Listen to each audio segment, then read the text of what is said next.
Welcome to ClueCon Weekly. Join us every Wednesday to learn about the latest cutting-edge developments in the real-time communications industry. ClueCon Weekly is brought to you by FreeSwitch Solutions. Get support and professional services directly from the creators of the FreeSwitch open source project, solving your issues in the most efficient, stable, and scalable way possible. Get the FreeSwitch advantage. Visit freeswitch.com. Also brought to you by ClueCon, the premier technology conference for developers by developers. Join us every summer in Chicago. ClueCon kicks off on Monday with our annual hackathon, The Coder Games, followed by 3 days of technology-rich presentations discussing telecom, WebRTC, and IoT from developers around the world. To learn more, visit ClueCon.com or call 877-74-CLUE. All right, guys, welcome to ClueCon Weekly. Today is the 13th of December, 2017. This week we're going to have Richard Neumann from SUB2r joining us. We're going to be talking about their new 4K camera they have pre-order open for now. So, guys, stand by for that. Let's go over to Miss Kathleen for the news. How you doing today, Kathleen? Thanks, Ken. I'm doing really well. As usual, we'd like you to be sure to like us on Facebook, follow us on Twitter, subscribe to our YouTube channel, and sign up for our mailing list to get these and even more fantastic news and announcements from the FreeSwitch team. While you're here, if you haven't already, please check out the new FreeSwitch with Fred video about registering SIP endpoints in our tips and tricks playlist on our YouTube channel. And if you have any suggestions for videos you would like to see, please email us at marketing@cluecon.com. We'll continue to add instructional videos periodically, so make sure you subscribe. And we're gearing up for ClueCon 2018. We are super excited to announce Oryx will be joining us again as a sponsor this year. You can head over to cluecon.com/sponsors to see who has already agreed to be there and some of the great sponsors we're going to have. And if you're interested in sponsoring ClueCon, send us an email at marketing@cluecon.com. Don't forget to save the date. ClueCon will be earlier this year, taking place from July 23rd to July 26th, so mark your calendars now. And in February, the FreeSwitch team is heading to Fort Lauderdale, Florida for IT Expo. Look for us at booth 120 to get some limited edition FreeSwitch swag, and we'll be playing Tic-Tac-Verto and handing out some really cool items. You can drop by and play and add your name to our Friday drawing to win a really awesome prize. And we'll be offering a full day of training before the conference on February the 13th. The sign up and link for more information will be posted on our Facebook and Twitter, or you can visit the IT Expo website. And if you have any questions today during the call, submit your questions to Facebook, Twitter, HipChat, or IRC, and we will try and answer them during the call. And thanks for joining us today. Thanks for watching. Back to you, Ken. All right, cool. Well, thank you very much, Kathleen. So we're going to go over to Jersey Mike. Jersey Mike, how you doing today? You want to? I think you got some stuff for Community Corner for us. I do. Thank you, Ken. Today we have a question from the mailing list for Michael Jarris, one of the core FreeSwitch team members. The question is from Ewan Miller, and he asks, I need to install the module mod say FR into user lib FreeSwitch mod, but I can't find where online I would source this module. Is it as simple as downloading the mod say fr.so file into the directory and loading it in config XML? So I guess the answer is it's almost that simple. So the first thing to figure out is how you originally installed, and based on the paths, it sounds like you installed using packages. So I'm going to use examples based on if you're on Debian. Some of this kind of depends on what operating system you're on. But if you are on Debian, you're just going to want to install the mod say FR module. And I'm going to look it up right now. App cache search FreeSwitch type grep FR. Spell it properly.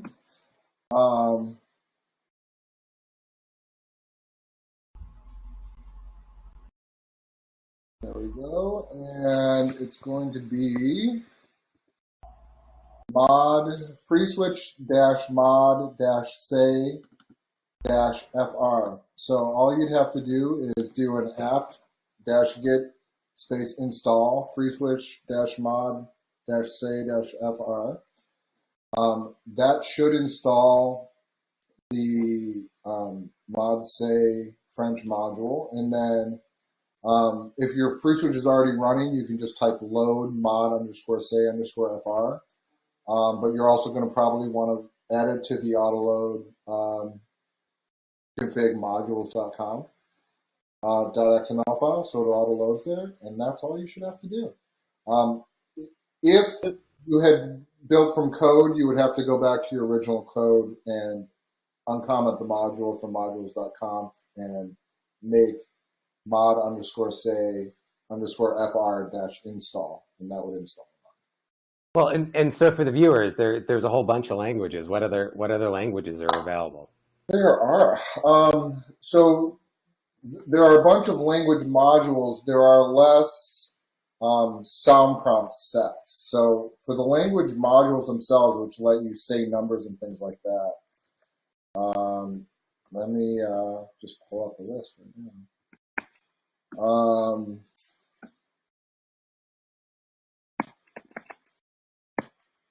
We have German, Spanish, French, English, FA, which I don't know what it is, Hebrew, HR, which I think is Hungarian, or HU is Hungarian, I don't know what HR is, Italian, Japanese, Dutch, Polish, Portuguese, Russian, SV is Swedish, I believe, TH is Thai. Is what? CH is Swiss. Is it? And ZH, which I don't know. So we have the language modules for that, and that's the logic for how to do things like say numbers. For a smaller set, we have the already translated text prompts that you could use with TTS, and then for actual sound prompts, we have English, Russian, French, Canadian. What other sound prompts do we have, Ken? Do you remember? Let's see here. We've got English, French Canadian, English Canadian. Let's see here. We have some Chinese sound files. We have some Russian sound files. And I think we might actually have some Hebrew sound files, but I'm not. I know we have French also. Yeah. We've got a whole bunch of different ones, and if you want to contribute, so email Brian, and he'll get you hooked up. And so let's say I wanted to do something for the TTS stuff. So like let's say I wanted to do like a song like Dome arigato, Mr. Roboto. What would it sound like? I mean, there's a whole range of TTS these days. It is getting much better. And in fact, there's a bunch of things more recently where you can do your own voice automatically, and they're getting much better. It is not like the 90s TTS voices where it's completely robotic. Every year they sound a little bit more natural and a little bit better, and the process of building voices is getting less and less expensive. So I got a couple samples for you guys. Awesome. Ready? Here, let's try this out. Dome arigato, Mr. Roboto. That's English, and then Japanese, of course. We can't do it with that. Arigato, Mr. Roboto. And then Portuguese. Dome arigato, Mr. Roboto.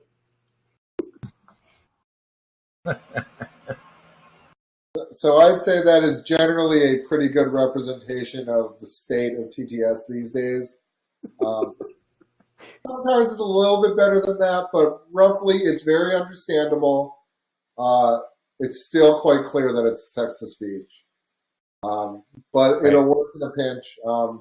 We don't end up using TTS very often. the system, those same modules are actually to use sound prompts to say things like numbers and not have it be robotic, because we're doing, actual sound, full words that are stitched together, and it sounds much less robotic that way. And those are reflected very differently on the dial plan too. Yeah, but it's the end result sounds much less like a robot. It sounds like a real human talking. The results are good, but it's much less flexible than TTS. So there's your trade-off. But it's always a lot of fun to take English and put it through different languages. Absolutely. But as the guys were saying, if anyone out there has additional sound sets that they have license to distribute and to let other people distribute, and you'd be willing to put them out there, we'd be willing to host them. People always ask for different languages, and we just don't have the resources to record sound files in all of them. But I know that other people out there have, and it would be a service to the community if you wanted to put those out there. Right, and there actually are some sound files that are being produced currently, right? Like some of the default sounds. I don't know the answer to that question. Then we have to do. Isn't Allison doing some of that? Kathleen, do you know the answer to the status of the Allison prompts? I do not. I believe there is, if there's not already, there will be shortly a way for people to order prompts through Allison if they want custom prompts or something along that line. But I'm not. Go ahead. Oh, isn't the sound set already up there, though? Yes, the sound set is already up there. So you should be able to have access to that. And then if you'd like anything custom, we're setting that up as well. Okay, well the thing to order prompts will be on freeswitch.com soon. Well, thank you, Michael. And now back to Ken Rice. Thank you. All right, thank you, Michael and Michael. So today we're gonna get Richard on here. Richard is Richard, you'll have to tell us your title, but Richard's with SUB2r, and they have some really cool camera stuff going on over there. How you doing today, Richard? Doing good, thank you. So, By the way, we don't have titles. The company's so small, everybody makes coffee, everybody does everything. So, our business cards, no titles,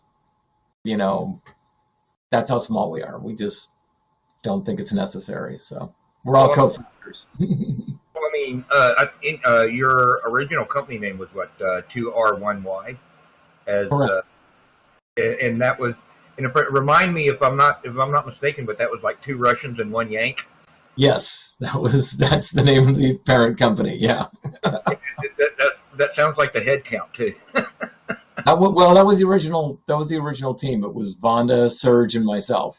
And actually, they're really Vonda she's Armenian when Armenia was part of the Soviet Union, and Serge and Igor were from Ukraine when it was part of the Soviet Union. So, but they're now Americans. The true American dream, came here with nothing and built new life. So. Yeah, well, I had the pleasure to talk to Igor the other night and last night, and I believe, isn't he like in Europe? But I mean, the guy's He's in like Berlin right now. Yeah. I mean, the guy's like I don't think he sleeps. No. So. Before we go down the tangent of talking about the team and everything, let's talk about this camera. Rich was nice enough to provide me with, I don't know, an alpha or beta level prototype camera, and I've been playing with it. And of course, the laptop goes to sleep. But that's it with the little green light you can see right here behind my finger. So it's quite small, relative. It's a little bit larger than a lot of the webcams you'll find out there. But this thing does like 4K video at 30 frames per second, and just plugs in with USB. So, I mean, I know I'm glossing over a whole bunch of stuff there, but what can you tell us about this camera? I know, let's just start back at the beginning, Rich. I know you've been here before, but this is a really cool product, and I mean, I know you guys are in pre-order now, which was a major milestone. Yes. So. Let's talk about this beast. Well, I'll sort of back up a bit because you alluded to 2R1Y, and that's a technology that we were developing to do high speed, high definition 3D imaging, and basically making million point clouds at 60 frames a second. To do that, we needed a camera that gave us access to every part of the imaging pipeline, and it doesn't exist. I mean, you can't find an affordable camera off the shelf that does that. So as Serge likes to say, our ignorance was our greatest strength, and we said, well, how hard can it be to build a camera, right? They're all over the place. Huge. I mean, if we had known what we were getting into, we never would have done it. But we started by saying we want to have a platform where everything is accessible, and yet have a camera that gives really high quality output. So what we built is an open architecture camera, where every aspect of that camera is either interchangeable, customizable, configurable, upgradable, programmable, you name it, whatever we can do. And while this one that you have has a native 4K image sensor on it, that image sensor itself is interchangeable. So when we come up with a new one, and the camera, by the way, will support dual 4K image sensors running side by side, so you can do stereoscopic VR with it. You don't buy a new camera. You just unplug that sensor and plug a new one in. Same thing goes true with the lenses. The lenses are interchangeable. I know you were playing with the microphones. The microphones are interchangeable. If you put this thing in a deep sea ROV, we're working with one of the videographers from the Nautilus, they don't need microphones. So you can replace those with low bandwidth data sensors like temperature, pressure, salinity, whatever it is you want to measure, and then that gets interlaced with the video stream. So it's been kind of exciting. It's out of the box. We like to think it's a very good camera for the price, and then you can keep modifying it and do whatever you want with it and add your own applications to it as you move forward. Yeah, and talk about modifying it. Like I said, I was playing with the microphones the other day. It's for those that are wondering how easy is it to crack open and modify. Physically, it's only like 8 screws that hold most of it together. There's a couple more screws on the inside to hold in the sensor body, the sensor board. But getting that out, even changing something as simple as the lens mount, it was actually quite simple. I was able to figure it out with very little help from Rich in just a few seconds. And more of my questions were, I don't want to tear up his prototype. Well, those have gotten horribly abused. I even drove my truck over one of them to prove that it's pretty strong. Yeah, the case is quite beefy on these things. With the and it's one of the other cool features that I saw. Laptop went to sleep anyway, but so everybody knows what we're talking about. This is the camera. This is not the camera. This mount is just for setting it on top of the laptop or the monitor. But this is the camera here, and this is not the lens that it's shipping with. This is a lens that they sent me to play with because it's adjustable focus and adjustable zoom.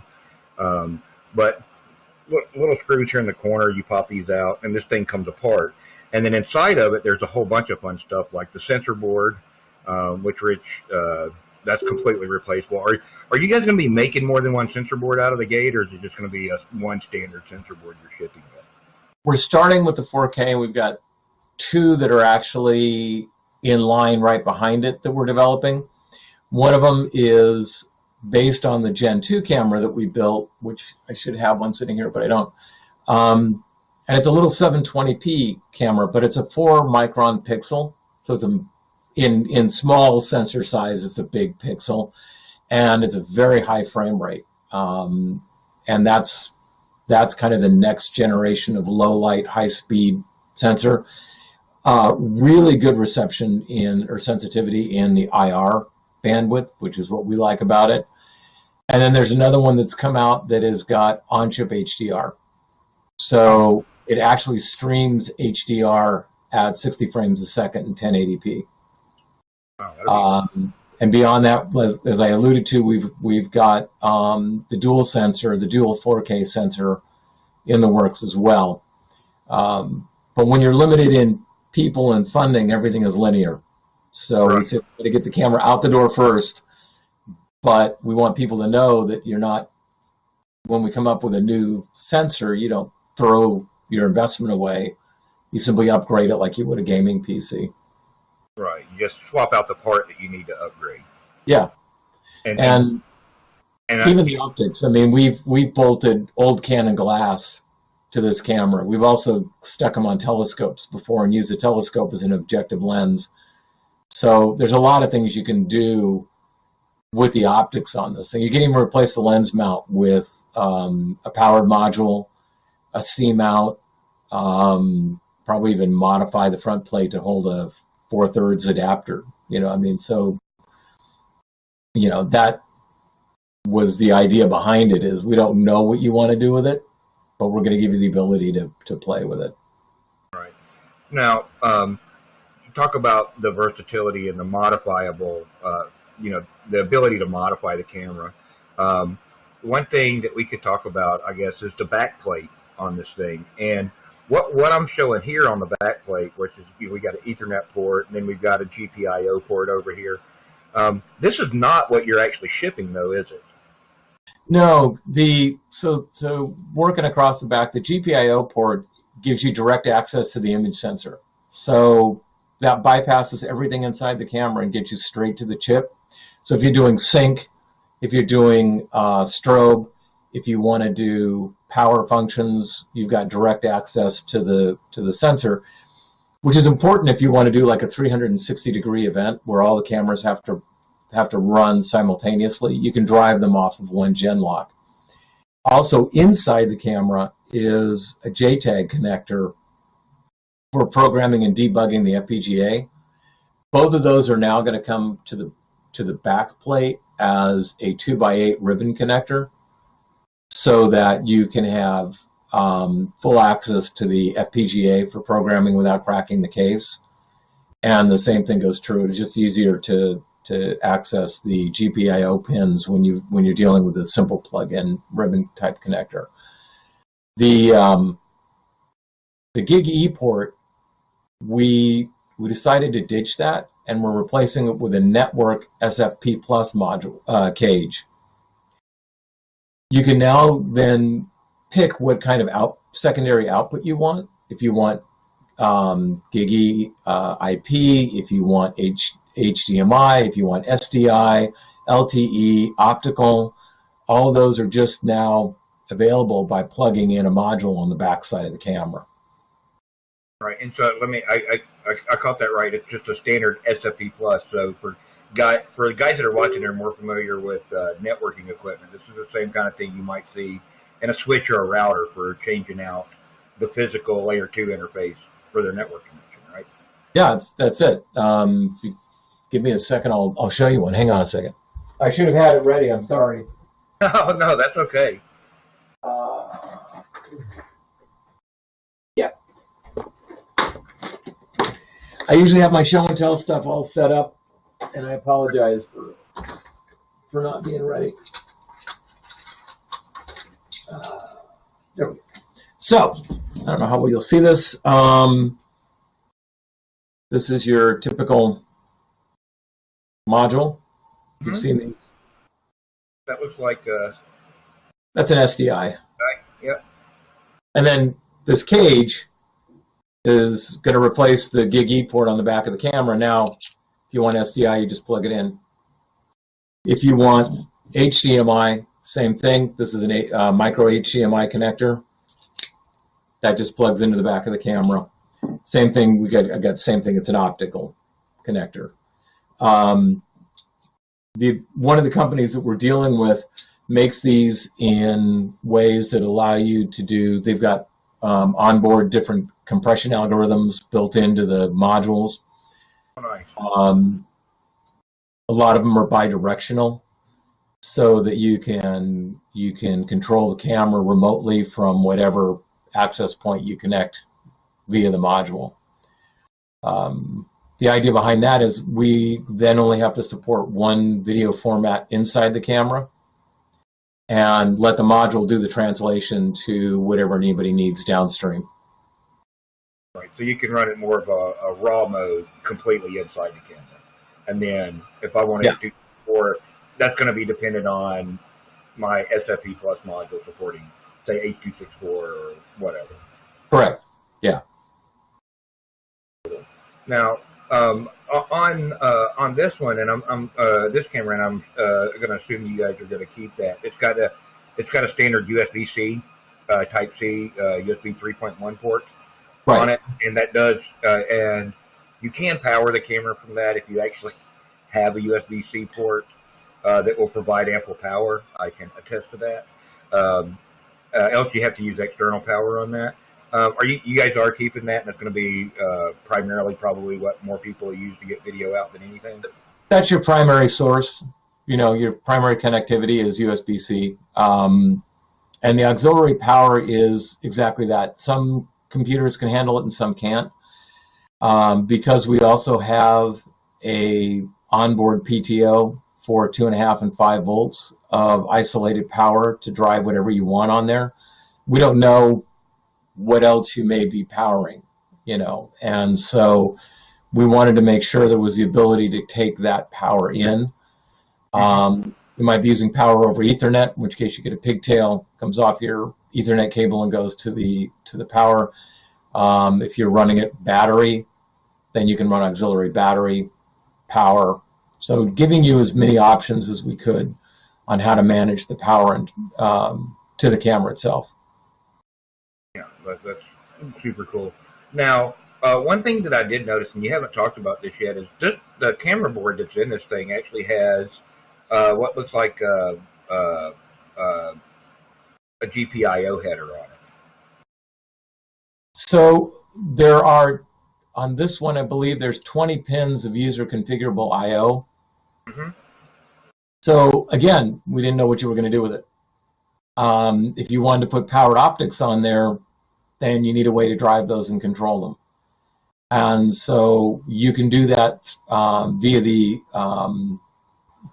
FPGA, and you can configure those as either I2C or UVC commands that will drive, you know, if you put a powered optics on there, you could put, heck, anything you want on there, because those are pretty much user configured based on the FPGA. So it's very flexible from a hardware standpoint at that point. So what about ease of use for, I want to grab this, plug this into my laptop and just start taking pictures or shooting. Well, okay, that one that you're holding should be easy to use. The whole idea was to give people a camera that had, you know, professional video quality.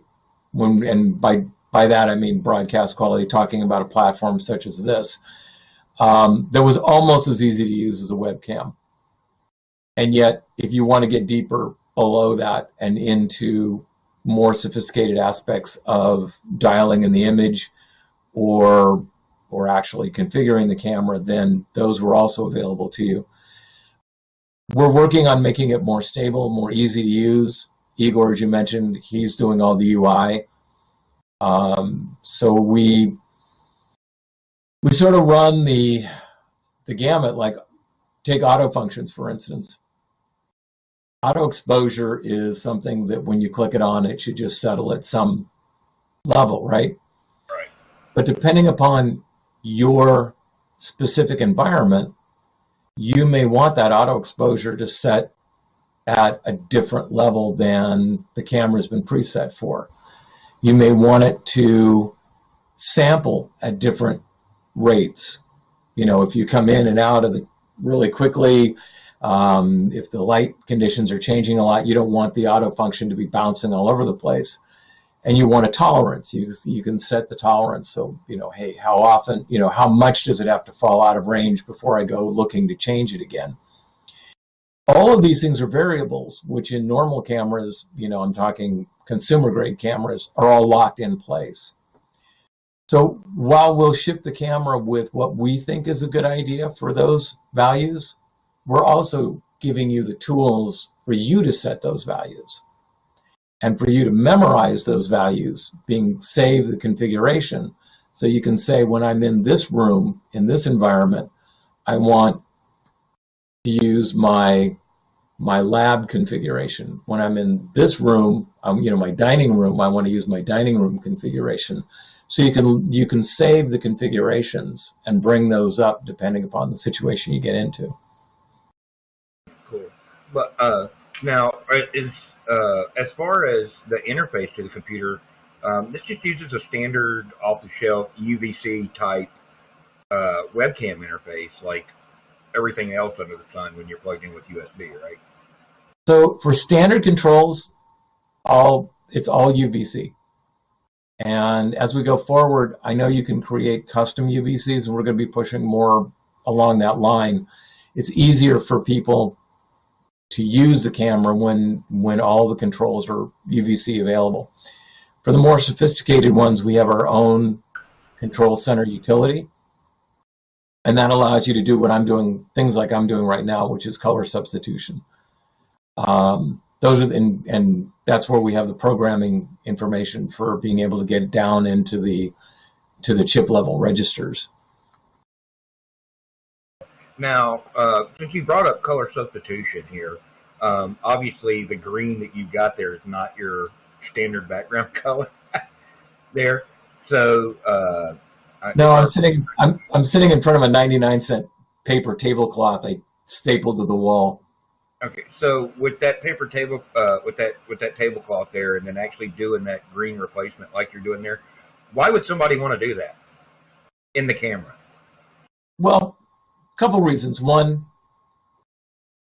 doing typical what they call green screen, when you do it in RGB color space, is very difficult. Because we have access to the data, to the imaging pipeline, we can actually manipulate the color in a different color space. It makes it much easier to replace. And because we take this and basically do a color substitution, we pick a range of color. There are a lot of controls that allow you to dial it in. Serge, his man cave kind of looks like your lab there, right? He can actually make the whole thing disappear and just leave him. You can really dial it in. What you produce then is the green behind me is a pure RGB green. So it's a 0 red, 0 blue, 255 green. On the receiving side, when you do color substitution then, or color subtraction, I should say, it's got one specific value it's replacing. All the processing's already been done on board. So if you're a streamer, which this is particularly of interest to, people who game stream, people who create content on YouTube, people who do video blogging, those cameras compress. And then the receiving side, like XSplit, which is what I'm on right now, or OBS, has to uncompress the file, process out the green that it sees, and then merge that with the video stream. Because we're streaming uncompressed, because we have a pure color, and we do that all inside the camera, the load on the CPU and GPU, the host computer, is almost nothing at that point. Right, because you've had to define that color in the 3D space that is color. They're not looking to do all the complex math. There's just basically one value to find there. That's it. You can actually tile it on a GPU, yeah. Yeah, and doing stuff like that, really easy to do on the streaming software now. So right. We're not going to kill the CPU. And if you're a game streamer and you load up your CPU and your GPU with processing your image, you're going to slow your game down, which usually results in you dying. You know, right. which is not a good subscriber experience, right? If you're out there, trying to show people how good a gamer you are and you're continually, getting slaughtered, it's not a good thing. Right. Well, I mean, so I mean, I can see a lot of different use cases for this, and I know we've talked in the past about how, and you like to use the ROV, ROV, Oh, so where you yeah. guys, where one of your cameras are deployed in, and there's, but you also talk about gamers or not. What's your, what do you think your target bulk market is for these things? Gamers, people wanting to do crazy stuff with ROVs, or because I can see a use for these in like video teleconferencing and stuff because they are high res, decent frame rate. That means I can put one of these with maybe not this lens, but a different lens in a conference room or something, and actually get everybody and be able to make out the guy at the back of the table versus the guy at the front of the table, and see who I'm talking to. So to answer your question is we don't know. Uh-oh. Wow. That was weird. I heard it sounded like we dropped the USB from you. No, my XSplit quit. Hang on, am I still on audio? You're still on audio. XSplit just crashed. So hang on, let me bring it back up. That was absolutely weird. It might be, let's see what we got now. Come Oh, on. there we go. So, well, that's actually a good question. You know, with let's kind of talk about XSplit real quick. So, XSplit, if I'm not wrong, is one of those virtual desktop capture. Let me emulate a webcam. Wow. So why are you using that and not just having your camera go straight into like Chrome or Firefox or whatever you're using? This particular version is running NV12, and NV12 is something that is not readily recognized by most platforms that are direct show based. And we do have a YU/Y2 which does, but it won't support 4K. So to get 4K, you've got to go to an NV12 format, and that's where we are right now. All right. So basically, the browsers just aren't ready. The browsers won't support it. Yeah. That was the reason we moved to Microsoft Media Foundation to design our controls and our UI. That's weird. I still have a black screen with you guys, and I don't know why. So let me try opening it up again. Nope. So I can't see you guys, but I guess you can see me. No, we can see you just fine. Wow. Who knows what's going on with Chrome? Chrome, prototype cameras, beta software. You never know what we're going to get. Yeah, well, I'm running this on a brick too, and I may have just overstressed the brick. That's okay. So, so now we kind of briefly mentioned you've got pre-orders open.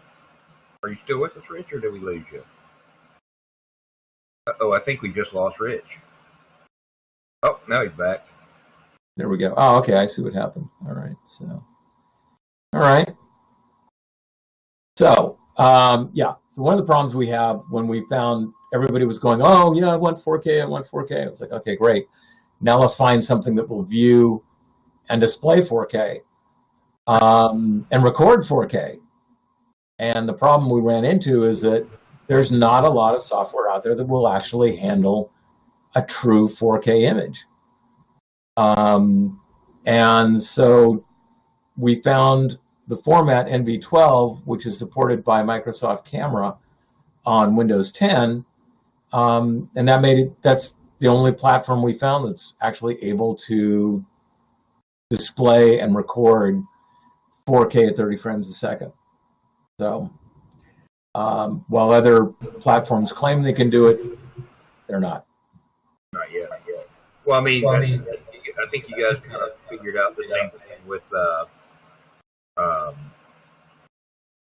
other cameras also when they say they're 4K at 30 frames per second or 1080p at 30 or 60 frames per second.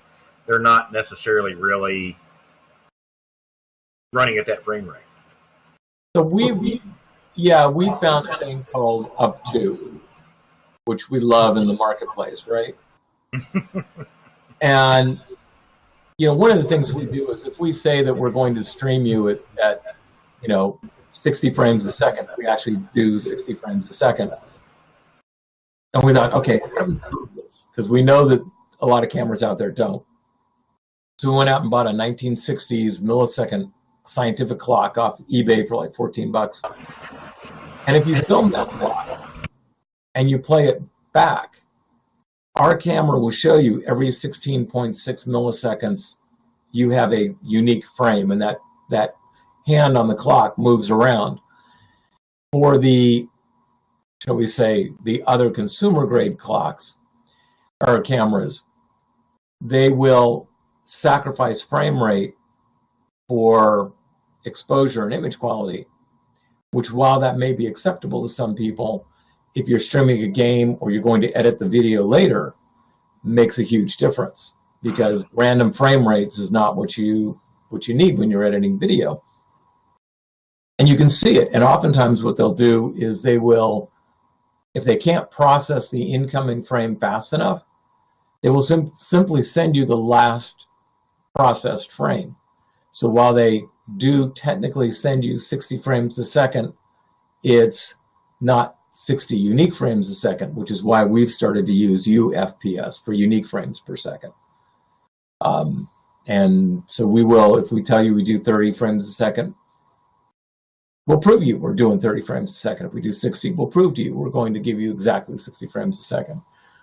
Does that mean at some point in time we won't drop a frame? We will. Every video camera at some point in time, somewhere along the line, will drop a frame. I think the last time we did a count, we were dropping a frame about every 10 to 15 minutes. We would drop a frame. So I figured that was pretty good. Yeah, I think one frame every 10 to 15 minutes is probably within an acceptable margin. It's usually when the buffers back up and they just can't process fast enough, you'll lose a frame along the line. But we try to make sure that doesn't happen. You talked about on these cameras, you want to give people the tools to go mess with the cameras, and so I noticed in the SUB2r app there is some advanced features that are in there. I think you have to check turn on advanced and then restart the app to get to them. And they allow you to looks like gain access to certain registers on the sensor and maybe even into the FPGA. What's the dangers of doing that, or what's the reason for making those available to people? So there are 1,000 8-bit registers on this particular sensor that control every aspect of the camera, from the PLL timing to the gains to temperature settings, all kinds of things that are on the camera. Most people don't want to go there. But when we were developing our core technology, we needed to be there. We needed to actually get in and manipulate that part of the process. And that was where some of the excitement came in. It was like, hey, you mean I can actually reprogram the image sensor? This is pretty exciting. You can also break the sensor pretty fast. There's a number of write once registers, and if you write wrong to those registers, you'll destroy it. And we had some very philosophical discussions going around and around inside the group, and we finally said, hey, if we're going to make an open architecture and we're going to give people the ability to play, we're not going to restrict where you play. We'll just warn you that's probably not what you want to do unless you really, really know what you're doing. But one of the cool things is if you do know what you're doing, that's a really powerful aspect of being able to change how the camera chip actually works, which is something we haven't seen in any other camera, giving you that level of detail. Where we can, and we're allowed to legally publish what those registers do, we will give you that information. And we're hoping to build a community of people that explore, that get in there and play and say, hey, what can I do with this? Because we had a lot of fun doing that. And we can only imagine what other people are going to be able to do when they have the ability to access the chip at that level. What does that mean for somebody like me that's likely to go poking at registers and trying to figure out what things are? Does that mean you're going to have a way for me to order extra sensor boards? Oh yeah. Well, we were joking that if you access certain ones, it'll immediately take you to a web page that allows you to reorder a new sensor board. But that's part of innovation. That's part of experimentation. I mean, if you don't want to risk breaking something, how are you going to learn to make it better? How are you going to learn to develop new stuff if you don't break it? If you can't hack it open? It's kind of funny. We started out needing a camera that had good IR sensitivity, and we learned how to crack, break off the IR cutout filter on web cameras from guys in the astronomy world, the amateur astronomers. They said, hey, you want to do this, this is how you do it. And it's like, wow, that's really cool. We didn't want to have people having to open this camera and taking things apart and taking an X-Acto knife and trying not to cut yourself and destroy the camera by taking the IR filter out, right? If you want to shoot IR, just swap a lens that doesn't have an IR cutout filter on it. That's kind of the beauty of this, is that it's a safe playground, as safe as we can make it. You don't need an X-Acto knife. You're not going to break anything by switching lenses. We picked a 12mm lens because they're affordable. Even if you biff a camera board, it's not going to cost you that much money to replace it. So the whole idea is to make it so that, people can explore, they can innovate. And as I tell people, I think I will know we've been successful when somebody stops me, in the hall or on the street one day and says, you can't believe what I just did with your camera. Then we'll know we've created something really magical with it. Well, I know you did something yesterday that I was playing with the other day. And for you guys, the reason I have this lens on here is this is actually a no IR cutout lens. And Rich sent me a couple of different lenses to play with. And I got this big monster IR illuminator. This camera actually works really good with IR. And using a 850 nanometer IR illuminator, just like you can buy off of Amazon for like $10 or $20. And total darkness the other night. I'm sitting here and it's lighting the entire room up and you can see it. I don't think you guys really have done that much experimentation with in the IR with this particular iteration of the technology, right, Rich? Not with this sensor. No, we've done it with the original Gen 2s. Were all of our experimentation was in infrared, and until yesterday, until you started playing with it, I said, hey, I'm going to go pull my IR illuminator out and swap lenses and see what I can do. And I was streaming 4K 30 frames a second in IR, and it was a nice.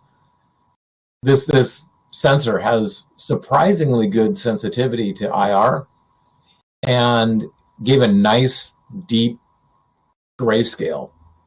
So I was able to really dial it in nicely. And then with some of the utilities like sharpening, because IR tends to give you a fuzzy look, the sharpening at UVC control really snapped it up nicely. And so, yeah, it was fun. So we haven't even begun to play and experiment with our own camera. We just spend most of the time building the framework for it. So, if somebody wanted to get their hands on one of these things, what do they need to do? So right now we have pre-sale open, and pre-sale allows you to get a really good discount on ordering the camera. And we're currently in the final phase of design for production. We've got couple of parts we need to finalize. Then it goes into circuit simulation probably next week. And then we do a panel build. So we'll build a couple of these things, beat the heck out of them, and then we start shipping. So hopefully shipping probably end of January, maybe mid-February, for the cameras. So we have a really nice pre-sale discount going on. All you have to do when you order the camera is if you click in pre-sale, you get a discount. So in the discount code. Well, they can do that right at SUB2r.com. Yeah, you can go to SUB2r.com or shop. Let's see, it's shop.sub2r.com. We'll take you right there. All right, guys. Well, let's see here. See if we got any other questions out there. Actually, we've got one. What kind of bandwidth requirements for streaming at the 4K at 30 frames per second is a streamer really looking at to use that, Richard? So while wrong button. Sorry. While USB 3 is theoretically 5, we find that it's about 3.5 gigs is kind of the max that we can push over a USB port. So that's kind of the input side of it. What the streamer can actually stream at depends on their host connectivity, whatever their service provider is allowing them for an upside bandwidth. Right. That's going to come back also into what kind of compression and. Yeah, it really depends on what their streaming platform, what OBS or XSplit or one of the other ones that they're using is going to do to that stream. So there's a gazillion platforms out there, and it just depends on what it will process. But we'll give them about 3.5 gigs per second of data on the input side. Well, so basically they'll get the best picture that they can possibly get on the input side. Right. And then what they do with it from there, that's really going to be up to them. So. Yeah, I mean, we find that when you shoot 4K and you record it, by the time you edit it, upload it to YouTube in 4K, the amount of compression that takes place is huge. So YouTube does not give you a great deal of preservation of detail when you upload, but it's still not. I mean, we have a couple of 4K videos out there that are just beautiful. So. Well, let's see here. Does anybody else want to get in here and get some questions in with Rich? I mean, we're bumping up close to an hour here already. Or Rich, is there anything else you want to get out there about the camera today? I mean, really, we're a small group of people. We're 100% self-funded. There's no outside funding, so it's been a real grassroots movement to do something that is really breaking a lot of rules and having a lot of fun along the way. And we're looking forward to see what people will do with this, and hoping that they adopt it as a solid platform that they can play with. And we want people to be able to use the camera to adapt to their situation, not trying to adapt the situation to the camera's restrictions. And really, I got to thank you guys for, having me back and following us, and it's been kind of fun watching you play with a camera. So it's good to get them out in the world and let people actually, use them in real life situations. Yeah, I want to say thanks to you for, sending me this thing. I know you guys don't have a lot of them available to play with yet, and I want to talk to you about passing this on to someone else over at the team. before it comes back your way. We'll talk about that later, though. But it's been really cool to play with the camera and understanding that it is very early on. I have ran across a couple of bugs, but Igor, you, and some of the other guys have been, very helpful in saying, yeah, we know about that, go upgrade the firmware, or try this, try that, and get it working. So hopefully that's providing some good feedback for those guys. And I know that's one of the reasons you put these things out there. Yeah, that was a hard thing, and kudos to Igor for going through all the, I don't know how many gazillion hours he spent, miles of red tape. But we have our UI on Microsoft App Store. Oh yeah, that was actually really easy. Yeah. To install it once I found that, or once you guys told me about that. So just installing it straight off the App Store took all about 12 seconds to get it up and running. I mean, I had to have our attorney write Microsoft a letter that says that we were real.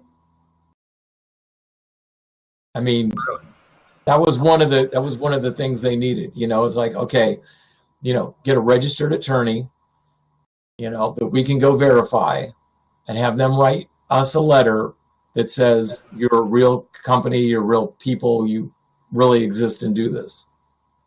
Really? Oh God! I think Apple does that. I mean, the hoops that Igor was going through to get that. But again, we wanted to make it easy for the user, right? So you weren't running into this, you're trying to install an unlicensed bit of code. You're trying to install, a non-certified driver, and a lot of people don't want to go through the hassle, and Microsoft's making it harder and harder to install that kind of software. So we wanted to make it easy for them. And so we went through this long process of getting everything certified so it would run on the Microsoft App Store, and you can just buy it, download it, and when we make modifications to the code, we push it to the store, and it just uploads. So a lot of that stuff, you have no idea. I mean, when you start out a project like this, you don't go, how hard can that be, right? Oh, it's insane. Yeah, projects always start out, that can't be that hard, and then, 6 months later, you're scratching your head on. You fixed 50 things already, but there's another 200 in the pipeline now. Yeah, simple things like, how hard can it be to make that, the LED on the camera, by the way, is an RGB LED and is fully programmable. You can set, I think there's a couple of million colors you can set on the indicator LED. You think, how hard is it to do that, right?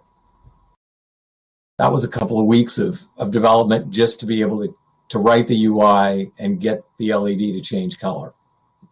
There is a tab, by the way, on the control panel that'll let you change color on the LED.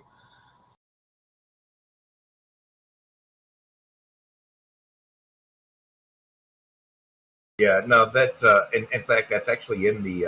I can attest to that. That's actually in the UI. It's got little sliders, and it will update the color of the indicator on the fly, which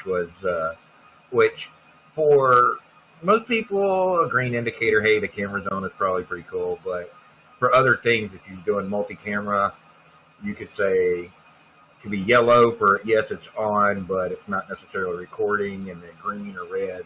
Okay, this is the hot camera now. So it lets people know, which camera they should be looking at if they're trying to look at the camera, and which cameras are actually hot at that point in time also. So there's a lot of cool things that you can do there. Also, audio I/O on the thing, and I know we talked about the microphones. You can just swap those out. It's got stereo audio built into it. There's a lot of really cool things here, and we could probably talk about this thing for another 2 or 3 hours. Yeah, if you get me started on it, you guys go out and order a pizza because I'll be just yakking all day.